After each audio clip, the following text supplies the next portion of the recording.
ایک حکیم صاحب کے پاس، ہمارے جاننے والے حکیم تھے، ان کے پاس ایک پیشنٹ گیا، کہنے لگا کہ کیلشیم کی کمی ہے نا. حکیم صاحب نے کہا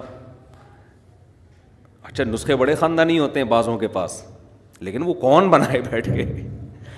حکیم صاحب نے کہا یہ جو انڈا ہے نا اس کا چھلکا، مجھے پورا بھی یاد بھی نہیں، 15-20 سال پرانی بات ہے، یہ انڈے کا چھلکا لو، چھلکے کو کھرل کرو، کھرل کر کے پتہ نہیں کون سا اس میں کشتہ ملاؤ، پھر اس کو مٹکے کے اندر دفن کر دو، 6 مہینے بعد نکالو، پھر اس میں پتہ نہیں اتنا دودھ ملاؤ، کیا کرو، وہ اتنا لمبا. اس نے کہا میں ہڈیوں کے کیلشیم کے بغیر ہی ٹھیک ہوں، میں ہڈیوں